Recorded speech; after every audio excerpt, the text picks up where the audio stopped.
E aí galera, tudo bem? Fernando Fará, professor de Química, botafoguense, campeão, mais uma vez com vocês aqui numa outra aula, numa videoaula. Hoje o assunto é funções orgânicas secundárias. E nessas funções orgânicas secundárias, que eu chamo de funções orgânicas secundárias, são aquelas que dependem de outras para existir. Por exemplo, os ácidos carboxílicos, os ésteres, os sais orgânicos e as outras funções que a gente considera como funções halogenadas. Iniciamos então com os ésteres e sais orgânicos. Por que eu faço isso? Porque éster e sal orgânico, os dois são derivados dos ácidos carboxílicos. Então a diferença deles é pequena, no entanto é importante que você observe. Diferenciando um éster orgânico de um sal orgânico. Olha só, quando eu tenho um ácido carboxílico e este ácido carboxílico perde este hidrogênio, eu passo a ter um radical carboxilato. Vou repetir. Se o ácido carboxílico perder o hidrogênio da carboxila, ele vai gerar um radical carboxilato. É este radical que ele gera, é este que é o radical carboxilato. Se esse ácido é chamado de etanoico, eu vou tirar a terminação ico da palavra etanoico e vou colocar a terminação ato, porque ele passa a ter uma nomenclatura diferente. Ou seja, ele passa a ser o etanoato de sódio. Observe que eu coloco um metal. Quem foi adaptado, quem foi inserido no lugar do hidrogênio que saiu foi um metal. Assim, nós temos pela frente um sal orgânico. Isso é ser um sal orgânico, é trocar o hidrogênio do ácido carboxílico, o hidrogênio do grupo ácido, e colocar em seu lugar um metal, preferencialmente metal da família 1A. E se eu faço a mesma mudança, tiro esse hidrogênio, vou tirar ele de novo, ó, e coloco em seu lugar um radical orgânico qualquer, ele deixa de ser um ácido carboxílico e passa a ser um éster orgânico. Eu chamo de éster orgânico porque existem os ésteres inorgânicos. Quais são eles? Aqueles que são derivados de ácidos inorgânicos, que não nos cabe comentar aqui nesse momento. Portanto, o nome do éster passa a ser etanoato, olha a terminação ato, seguido do nome do radical que foi inserido no lugar do hidrogênio que saiu. Eu tendo agora a formação do radical carboxilato, retomando com você, é a retirada do hidrogênio do grupo carboxila, formando um radical com carga negativa. Este é o radical carboxilato. A nomenclatura dos ésteres e dos sais depende do radical carboxilato. Tal radical é formado pela retirada do hidrogênio desse grupo dos ácidos carboxílicos. Está vendo? Ácido etanoico ele vai virar etanoato. Ácido acético ele vai virar acetato. Em momento algum você vai usar a palavra ácido, porque ele deixa de ser um ácido e se transforma num radical orgânico. Radicais carboxilatos, os mais importantes, eu destaco para vocês aqui 4. Dentre os 4 radicais carboxilatos mais importantes, eu falo para você do metanoato. O que é isso? É o ácido metanoico que acaba perdendo seu hidrogênio, formando o radical metanoato, também chamado de formiato. Por quê? Porque ele é oriundo do nome ácido fórmico, formiato.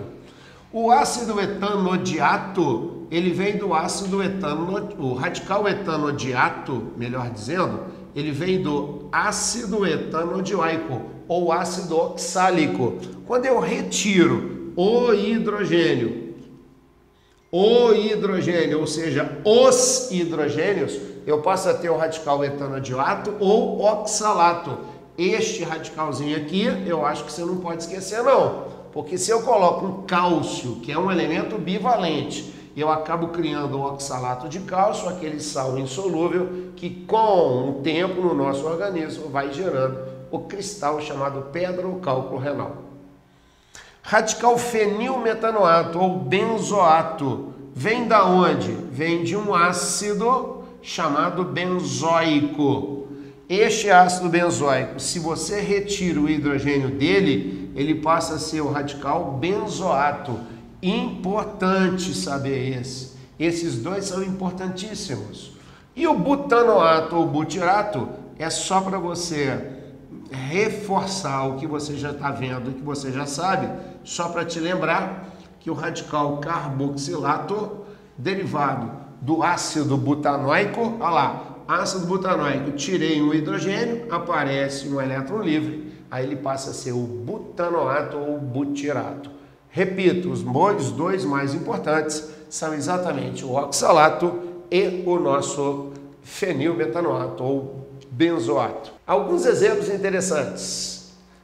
4 exemplos, não, 1, 2, 3, 4, 5 exemplos, eu vou dar o nome de cada um deles para vocês. O primeiro é um sal chamado metanoato de potássio. Metanoato de potássio. Eu sempre peço para que o aluno represente o oxigênio com carga negativa e o metal com carga positiva, indicando que nesse setor da estrutura há uma ligação iônica. No segundo exemplo, eu tenho um éster chamado metanoato ou formiato de, cito o nome do radical que está preso no lugar do hidrogênio, metil ou metila. Metila daqui, é aquilo que o cara dentro do buraco fala, metila daqui, metila daqui. Esse é um éster chamado etanoato, observe a estrutura original do ácido com 2 carbonos, perdendo o hidrogênio, e no lugar do hidrogênio que saiu, entra um radical etil, por isso o etanoato de etil ou etanoato de etila. No exemplo seguinte, eu já tenho um radical, uma estrutura que é a representação de um sal. Como ele vem do ácido benzoico, veja, ele vem do ácido benzoico. Eu tirei o hidrogênio do ácido benzoico e coloco um sódio, por isso benzoato de sódio. Isso no nosso dia a dia é usado como conservante de alimento. Recordando com você, carguinha negativa no oxigênio, carguinha positiva no sódio, indicando que aqui há uma ligação iônica.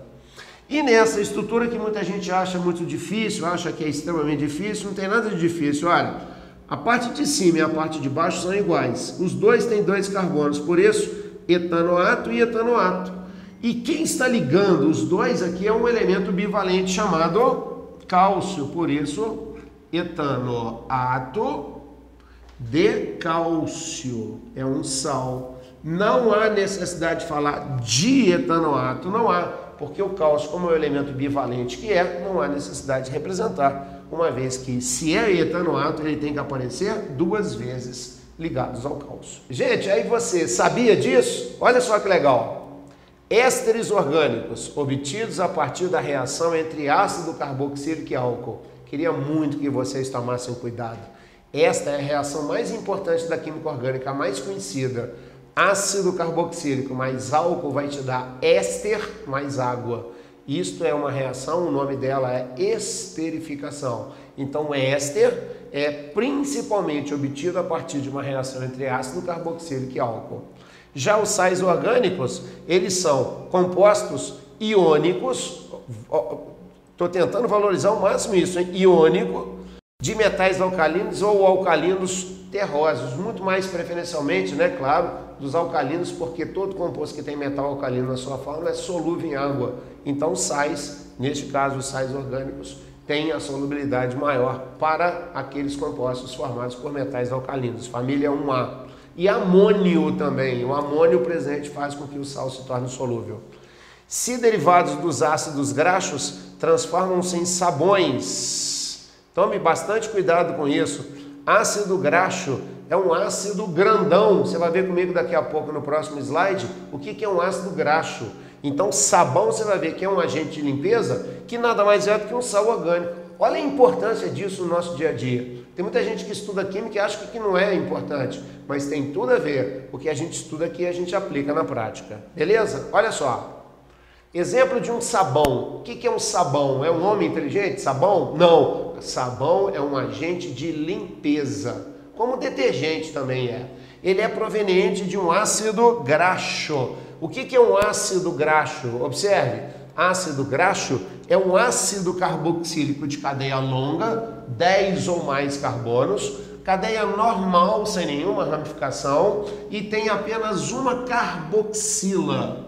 Olha o que eu estou fazendo. Daqui para cá, o que vai acontecer? Este ácido graxo, que é bonitinho, que é uma graxinha, ele acaba perdendo esse hidrogênio numa reação química com uma base, normalmente, preferencialmente NaOH, base forte, ou KOH, base forte, família 1A. Na reação com uma base, ele acaba formando um salzão. Salzão nada mais é do que um sabão. E este sabão, sabão de sódio ou de potássio, é sempre solúvel em água. Por isso que os nossos materiais usados na asepsia, né, na limpeza, como sabão, detergente, tem que ser solúveis em água. Não adianta nada você fazer um sabão que não seja solúvel em água, correto? Olha só, esse pedaço aqui, ó, isso aqui é muito importante, gente, é muito importante. Esse pedaço aqui, ó, tirando esse pedacinho que eu extrapolei, essa parte toda formada só de carbono de hidrogênio, esta é a parte apolar do composto. Se a parte apolar é a parte lipofílica. Traduz para mim, Fará. Afinidade pela gordura. Então é este setor aqui que vai se juntar à gordura. Esta junção, esta atração, essa interação com a gordura se dá por força de Van der Waals. Enquanto que este setor que tem os íons, é um setor iônico. Se tem íon, tem polo. Se tem polo, é um setor polar. Este setor polar, ele vai se juntar, ele vai interagir, ele vai se misturar, será atraído pela água. Então, esta interação chamada íon com a água é a chamada interação íon dipolo, que é uma interação fortíssima que permite que o sal se ligue à água. Então, veja, este sabão ele acaba sendo uma estrutura intermediária, unindo duas estruturas que não se misturam entre si. Portanto, a gente afirma que o salzão, sabão, funciona como uma ponte entre a gordura e a água. O conjunto gordura, gordura, sabão e água, esse conjunto nós chamamos de micela. É aquilo que o cavalo fala para o cavaleiro, micela? Não, micela, um conjunto de gordura, sabão e água, porque o sabão funciona como um link entre duas estruturas que não se misturam. Haletos de ácido ou haletos de acila. Essa é uma função orgânica que normalmente não aparece em muitos exercícios, aparece mais na parte de reações orgânicas. Qual é a característica de um haleto de ácido ou haleto de acila? É quando um ácido carboxílico, numa reação química, ele perde a hidroxila, veja, e em seu lugar nós colocamos, ou é colocado, um halogênio, um elemento situado na família 7A, ou flúor, ou cloro, ou bromo, ou iodo, preferencialmente o cloro, por isso que é muito comum nos exercícios nós encontramos os cloretos de ácido ou cloretos de acila. Nomenclatura: ácido etanóico, observe a terminação, perdendo essa hidroxila, ele passa a ser o cloreto de etanoíla. Então você tira a terminação ico e coloca a terminação ila, por isso o cloreto de etanoíla. Se era ácido acético, eu tiro novamente a terminação ico e coloco a terminação ila, vira cloreto de acetila. Portanto, não se preocupe muito com isso neste momento, preocupe-se sim no momento das reações, a gente vai voltar a falar para vocês com tranquilidade, ok? Mas, gente, agora você não pode confundir, em hipótese nenhuma, um haleto orgânico e um haleto de ácido. O haleto orgânico, ele tem a característica marcante de ser derivado de um hidrocarboneto, olha lá. Agora, o haleto de ácido, o próprio nome diz, ele deriva de um ácido carboxílico. O haleto orgânico, ele vai pegar, ó, e não tem oxigênio na fórmula, claro. Então o haleto orgânico, só para te lembrar, ó, é assim, ó, isso é um haleto orgânico. Observa o cloro ligado no carbono, que antes fazia parte de um hidrocarboneto. Se você tirar o cloro, você vai lembrar que isso aqui era um hidrocarboneto. Agora, se eu tenho um ácido carboxílico e tiro a hidroxila dele para colocar um cloro, ele não pode ser confundido com um haleto orgânico. O haleto orgânico não tem oxigênio e o haleto de ácido tem oxigênio na fórmula. Ambos são muito reativos, ambos são muito utilizados em laboratório para criar novos compostos na química orgânica. Perfeito? Compostos de Grignard são compostos que têm halogênio na fórmula, mas a característica marcante é a presença do magnésio. Então são compostos organometálicos. O que quer dizer um composto organometálico? Tem carbono na sua estrutura, mas além disso tem um metal. São todos eles iônicos, são muito reativos. São utilizados em laboratório principalmente para produzir alcanos, aldeídos, cetonas, álcoois. Então é de uma utilidade incrível. Esses compostos são muito utilizados em laboratório. Vou te dar um exemplo de um composto de Grignard. Aqui o composto de Grignard ou Grignard, tanto faz, né? A expressão, a tradução, a maneira de se falar. Grignard ou Grignard. Esse é um composto de Grignard ou Grignard. Olha só, a característica que marca o composto de Grignard é o magnésio. O magnésio é um elemento metal. Ele se encontra na família 2A, por isso o NOx dele é mais 2. Significa que ele vai ceder um elétron para o carbono e vai ceder um elétron para o cloro, por isso que é um composto iônico. O nome do composto é cloreto. Por que cloreto? Porque não tem oxigênio. Se não tem oxigênio, a terminação é eto. D. Nome do radical, metil, ou metil, seguido do nome do elemento que marca a função organometálica chamada composto de Grignard. Nome do composto, cloreto de metil magnésio. Perfeito? É isso aí, obrigado, até a próxima.